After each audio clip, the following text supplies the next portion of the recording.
Thank you to thank you for watching this channel. Karibu sana. So this is gonna be a part one of a story that I wanna be making about Luya history. But basically, it's gonna be about the people of the Great Lakes, and basically, like I've said, it's gonna be part one, and then part two is gonna be more. It's gonna cover more other things than what I'm about to cover today. And because of censorship and other, what is going on YouTube, I'll, some part is gonna be in Swahili, ndio tuweze kwa sababu najua there's so much censorship, so I won't be doing everything in Swahili, just to make sure I keep this here on YouTube for other people to check out and see what learn about our history, because if you go on YouTube you don't see anything about Luyas. So I'll do some part in Luya because we have a lot of enemies and they don't want us to speak about our own history. So some of it is gonna be in Swahili, so that this thing can survive here on social media. So thank you. Please subscribe, like, share. If you see other Luyas, please tell them to subscribe, because I'm about to share so much information. I've got two other books, and I'm about to share some detailed information about what I've uncovered. So please tell other Luyas to join this channel so that we can all learn together. So thank you, and you're all welcome. So today is gonna be about the invasion, or the invader who came, and took over the lands, ancestral lands of the farmers. So without mentioning names, you know what is happening in Congo today. We are not allowed to speak about it. We are banned. If we speak about it, we are called names. But this is what the ancestors of our forefathers, the Luyas, went through, and we are not even allowed to speak about it. If we speak about it, if we speak about our own history, we are called names. We are not allowed. We are completely banned from talking about our history. In Kenya, it's only Kikuyu who talk about their own history through Liki. Or what's his name? Liki, the Liki's family. But the rest are not allowed to, say our own history. Whenever you hear or read about the Luya history, it's something bad. We are completely banned by the Mzungu and the other people from talking about true history. When in reality, we have longer and very beautiful history than everybody that today is found in Kenya combined. We are not allowed to speak about it. It's not there. It's banned, completely banned. When people like Joseph, Stanley, Henry Moulton, and many other people came to Kenya, they were looking for Kavirondo, but that story has been deleted. Now let me go back to what I'm trying to tell here. So the invasion that is going on today in Congo is basically what the Great Lakes Bantu, the Luya, the Baganda, the Hutus, Bahayo, and many other people went through. And it has even changed or altered how we look today, because there was so much influx of the non-Bantus, the pastoralists, who came in, did whatever they did to our women, and made us marry into their families. And then they deleted our history, took over everything, and made it their own. And then they conspired with the Mzungu. Mzungu didn't just show up in Africa. These people brought in the Mzungu, just like they brought in the other people, the Omanis and the Arabs, the Turkic people, not the Arabs, the Turks people. It is them who brought them to Africa. Same people brought the Indians to Africa. But you don't even get to know this part of history. They're still doing it today. They want Congo to go. They want Kenya to go. They don't want to see us there. So, and whenever we talk about it, we call it radical. So they don't want us to talk about it. They just want us to accept, that you're going to be deleted and we can't do anything.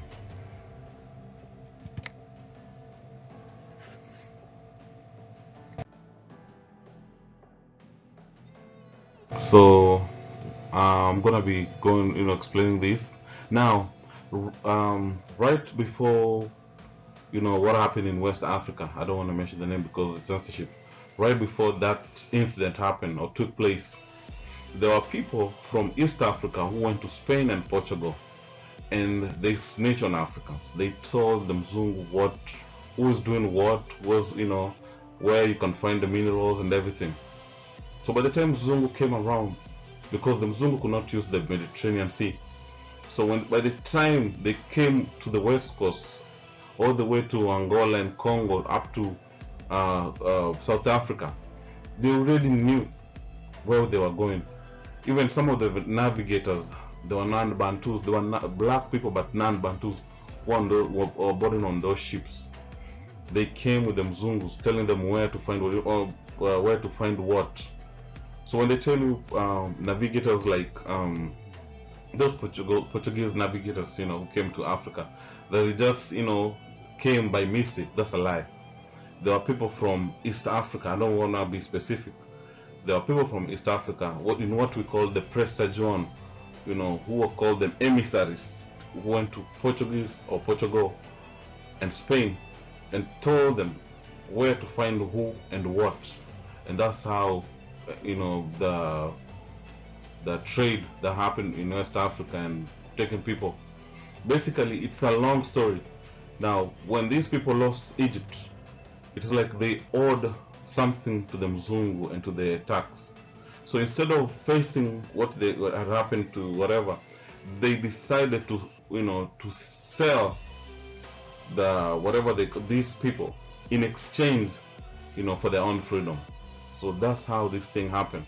So there was a migration of people from Nile Delta coming down to East Africa, some going to some part of Central Africa, and then the elite group stayed put in North Africa, and then conspired with the Ptolemy era, with the Turks, the Ottoman, and then they gave them everything, the statues and everything. They gave it to the Turks, the Mzungu.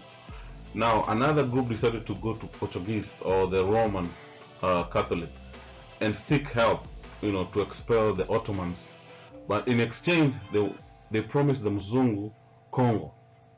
And that's why we ended up with Berlin Conference being called the Congo Agreement, because we are giving you Congo in exchange for our own freedom. So that's basically how it happened. And they don't want you to know.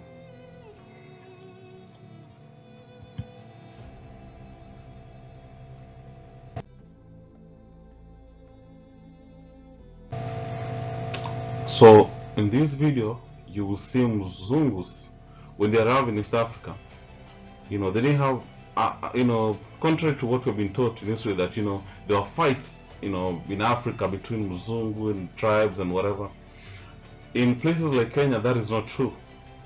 The only people who resisted the Mzungu were the Omanis, Arabs. That's it. And here and here, group like Kalenjins and very few, it was not even whole countries, some clans within Kalenjins who are, resisting, because of one thing and another, but it was not a large scale fighting. The rest, it was just peaceful, it was collaboration, but the whole story was changed. They switched, and whatever they did, these people did, they made us look like we're the one who did it. So these people, before the Mzungu came, they had already moved down from the Nile Delta, because they had already met the Mzungu before in North Africa. Decided, they are going to help Mzungu take over the land below the equator. So by the time they're meeting again here, these are not new to each other. None was new to each other. They already knew each other, but they came now to help each other take whatever they promised the Mzungu. Now, if you look at this video carefully, you notice they're performing military parades. This is very peaceful. You don't see any group fighting each other. But eventually, after 1902, all the way to 1930s, they start to change history, saying that they were fighting, and then they won independence. But that's not true. What happened was, after they took over power, the Mzungu took over power and land, they gave these people power, military power, our kingdoms, because we were the one ruling the kingdom before these people showed up. So our kingdoms became their kingdom. They changed the name of the mountain, the lakes and everything, and then they gave them these people. They gave to these people, and then eventually the Mzungu took over, or is trying to take over the mineral-rich Congo. So basically, all the way to South Africa. So that is what is happening to this day. The whole story about fighting for independence, that is not true. What happened was there was a certain group, I will go deep into that. There was a certain group who were called Gala people. So after 1902, April 1902, these people took over some part of Uganda, which was all the way up to Naivasha. It was one of the most agricultural areas, just like Rwanda and Burundi, all the way to eastern Congo. Now, the same thing happened in eastern Uganda. They took that land, gave to these nomads, and then they were made the chieftain, the president, the kings. Now, they started pushing, especially, they wanted to kick us, a group like Luya, Kisi, and others out, or by alleging that we came from Congo. But Idi Amin, the late Idi Amin, resisted. And I'll go deep into that because it's a whole story that needs a whole video in itself. So like I've said, these people did not fight. There was no real fight. It was just some instance of brothers fighting because of boundaries, where you have one group from northern Ethiopia fighting another from Narok because of demarcation, because they don't want really to pass through their land. That's it. But fighting to defend their land, that the whole story is not true. But it has been engineered by the Mzungu to show it like they were fighting, just to make sure other Africans don't know what happened. But there was no real resistance by these people. They had already met before. So this was like the second time meeting. Now, there's for those who doubt what I'm saying, there's enough evidence that Mzungu had met the Nilotes before, not even the Nile and Cushet in North Africa, before they pushed down to the Great Lakes. One of the evidences is Nilotica Palestrina mosaic. This is a long time, but it leads to the what is called the Ottoman kicking some people out and blocking the Mediterranean Sea. And then eventually you have a group moving around 1300, moving back, going to Europe to seek way so that they can have Mzungu back in Africa, or come to eventually Africa. Now you see the Nilotica mosaic happened like around 3 AD. This was like a long time ago. You don't see Bantus there. You only see two groups of people. Well, actually three. You see Pygmies, you see Cushites, and you see Nilotes. Only those three with the Mzungus. Back then they called themselves the Ptolemies, or the Ptolemy era.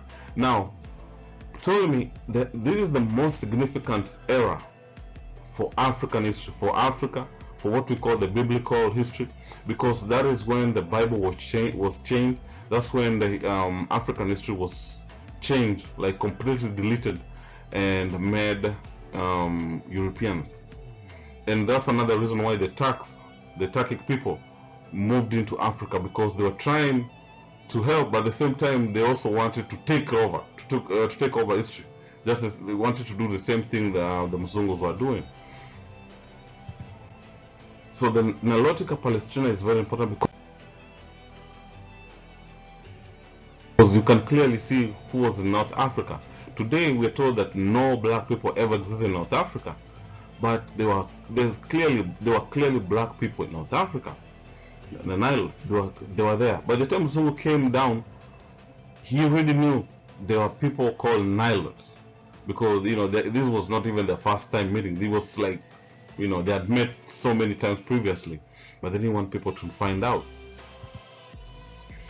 So like I've said, the Ptolemy era is very important, because this is when the Nilotes, the Cushites, the Pygmies were together with the Mzungu in North Africa. As you can see, the same shield, including the Kenyan flag that we use today, has the same shield. The same shield that the Nilotes had in North Africa. The same one that you see them, when they conquered and took over our lands and our kingdoms. It's the same shield that eventually became the flag of Kenya.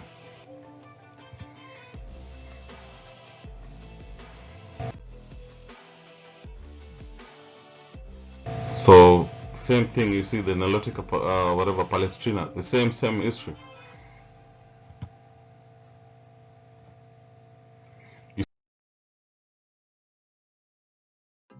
See the same buildings, the same everything that you have in North Africa. So this is not an accident. And the Greeks did not just come up with fake theory. They knew these people very well.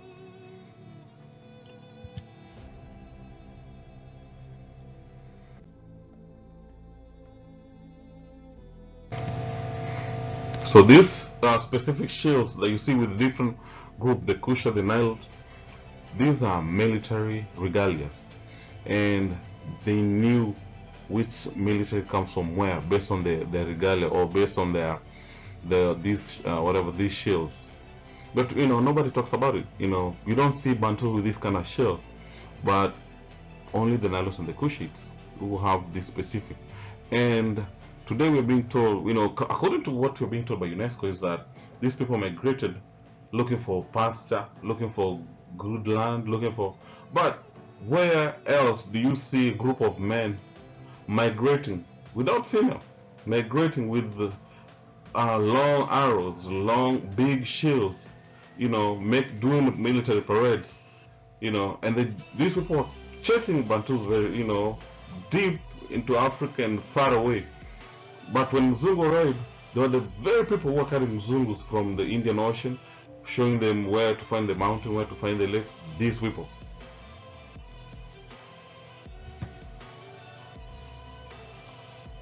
You see, these are military parade. You will never see a Bantu doing this kind of military parade,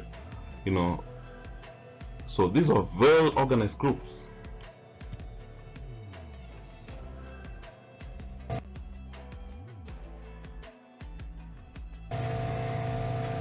Now, if you look at that shield, this is not a savage or somebody who doesn't know what he's doing. This is a person who knows, has a lot of knowledge on what he's doing.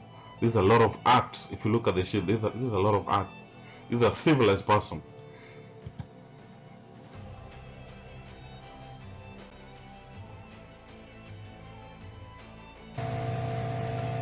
So basically, what Congo is going through today is what the ancestors of Baganda, Bahutu, Bahaya, and many other groups that some have even have been deleted completely from history. It's the Tutsi have deleted so many groups from the map of around the Great Lakes. So many have gone, like deleted, completely gone. Not just the Hutus. Now, if you're paying attention, we are going through another phase because now the Hutus, you don't even see them anywhere. Like, you don't even see Hutus anymore. These people used to be majority in Burundi and Rwanda, but you don't even see them. They've been deleted. Just like what is going on in Uganda today. Baganda used to be majority, but you don't even see them anymore. We don't know what happened to Baganda. We are seeing a completely different people in Uganda today, and nobody's talking about it. I don't want to use this word because I know YouTube is very strict when it comes to talking about the Bantus. They make it look like it's funny, or we don't know what you're talking about, or it's just we're being radical, whatever. We are not even allowed to talk about our own history. We don't even exist. In their eyes, we don't exist. We're just people who don't even deserve to be talking. That's how YouTube, look at us. We're not supposed to. You don't even in Kenya. There are no Luya historians. We have many historians, but you don't see Luya. Because when we come out, we are told to shut up. And this comes from these people, this group of people. They don't believe we exist. We are shadow. We don't deserve to speak. We don't have history. We are not. Yeah.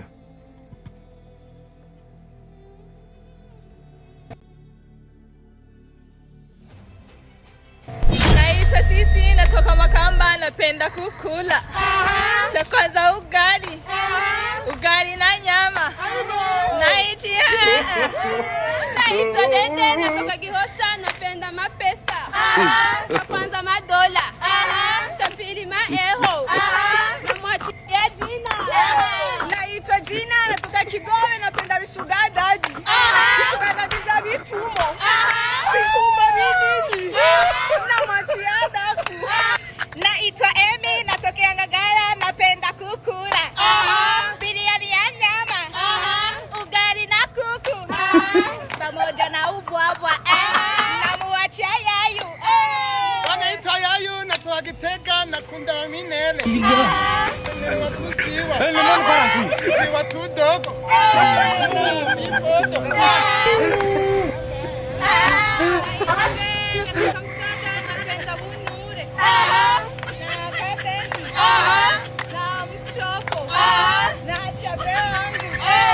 Naitwa Mbona, naishi Burundi, napenda mangiti.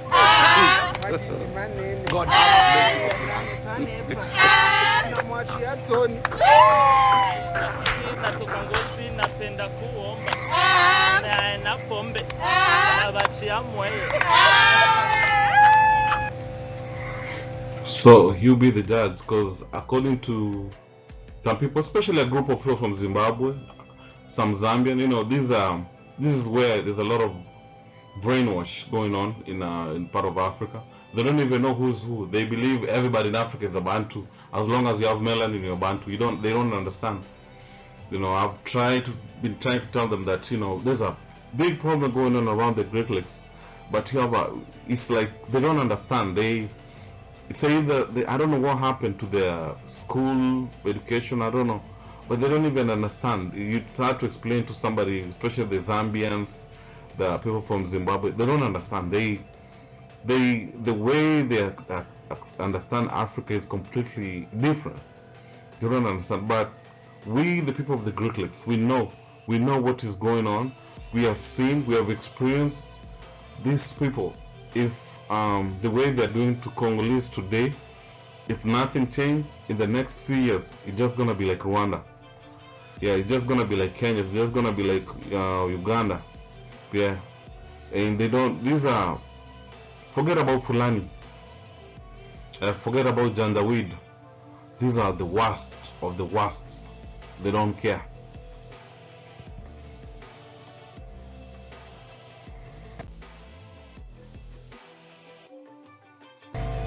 Assalamu alaikum rahmatullah ta'ala wa barakatuh. Boa noite. I am delighted to have opportunity today to stand before you as the son of Africa. I was born in Kenya, but I'm told that my grandparents came from the Sudan. I am a father of 4, a grandfather of 5, and a husband of 1 that I know of. See, most of these people, they know where they came from. They still have their ancestral song, ancestral culture. But whenever we come out and try, to explain this thing, we come under, we come under attack. Nobody wanna hear our side of history. But eventually it's gonna catch up with everybody. Once the Tutsis take over Congo, the next incursion or whatever areas they're gonna move to, it's either Zambia or Zimbabwe. By the time they move into Zimbabwe and Zambia, you will have nobody to talk about you. Nobody's gonna be available to tell you or to hear you, because by then no one will be left to speak, because you see what they're doing. Right now we've been warning our people about the Tutsi for a very long time. Nobody took it serious. Now they've moved to Congo. Now, and they're getting all kind of weapons. I don't think they will stop today, tomorrow, anytime soon.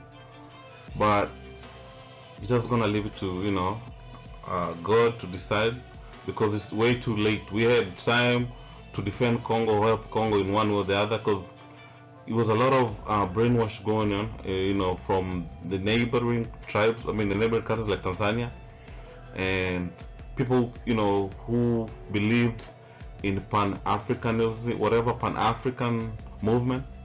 But we knew, like me personally, where I come from, I knew Pan-Africanism movement was hijacked by the non-Bantus.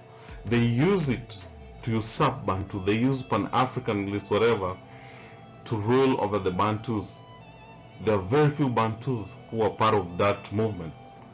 The rest is just a group of people who are being funded by the outsiders to make Bantus believe that, if we come together, that we're going to solve our problem. But at the same time, these are the same characters being financed by the Mzungu to make sure we are not stable.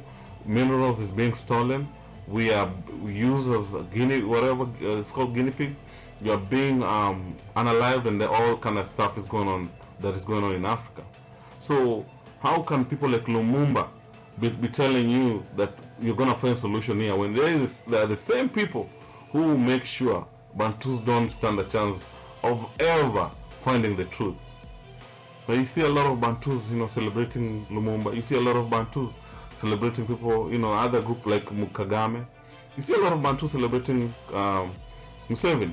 But we, the people, like me personally, have done a lot of research, I've done a lot of investigation. When these people meet, all they talk about is Bantus wana akili. When you tell Bantu this thing, they don't believe you. They rather believe what they see on TV and YouTube than believe the truth. They don't want to hear, like, this is, what is about to happen. So, like I've seen, Raila will come back to Kenya and tell Luyas, convince Luya that he is Luya. But when he goes out, you tell people he's Luo. But when you tell Luyas, hey, be careful with this man, he's here to, to make sure you're finished, majority of Luya will attack you. They'll call you names. They don't want to listen. These people know what they're doing. They know exactly what they're doing. The Bantus don't want to hear it. They just want to play little games and assume that all is fine, but now nothing is alright, nothing is fine. When you read these books, especially the ones which were written by the Mzungus in 1800, because even those Mzungu didn't know, they're just writing. Now if you go back and read those books, you'll understand the enemy is just within. Mzungu is just behind, is acting from from outside, but the real enemy is within the borders of Africa.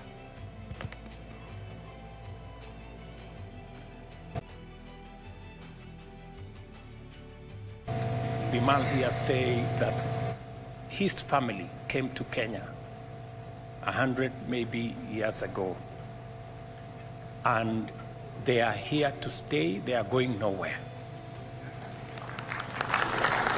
Let me also tell you, our family and community came to Kenya maybe some 500 years ago from migration from Sudan. We are also here, and we are going nowhere. So we are all here. Some arrived earlier, some arrived later, but we are all one citizenry, one people. See, now these people are all working together to make sure that the Bantus will never find out the truth, and their main goal is to shrink the numbers of Bantus. But the Bantus don't get it. They will never get it. Especially, I have a problem with the Bantus from Zambia and Zimbabwe because they don't get it. They have their own stories. Like, they just make up their own stories and go with it. They don't want to know the fact, whatever, they don't want to know facts. They don't care. Majority, they will tell you they came from Egypt. And you ask them, like, how did you migrate through Maasai and Pokots and how did you migrate between these people? They can't even explain to you. They just come up with their own theory. We are ancient Egyptians. Tell me how. They can't even explain. But they would rather believe their own phenomena, their own theology, whatever, their own stories, than ask and learn real facts. So, and whenever they talk like that, these other groups, they laugh at them. They laugh at them because I'm Kenya, so we are Kenya, we are Luya, we know, we live around these people. So when somebody from Zimbabwe says he's ancient Egyptian, you will never hear the Nile or Kushite even argue with them, because to them that is a mark of being a low IQ. Whenever Bantu say, hey, we are ancient Egyptian in front of Kushite, they don't even argue with them. They will go back and say, see, they have a mental problem.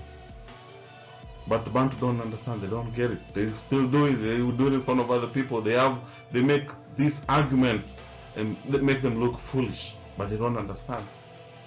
Now my heart feels for the people of Congo, and I hope something happen. But I know that whatever Congolese are going through it right now, it was what our ancestors went through. Tunaombea Mungu asaidie, kwa sababu watuti si watu. Hao ni wale the real watoto wa ham wa ukweli, na wanajua, na wameamua lazima wapambane na Wabantu. hata mabantu kama hawataki kusikia ni hivyo iko. So the only hope is Bantus to unite, kujua wata make decision gani. Only Bantus, hakuna siku yenye hawa watu wengine watawasaidia.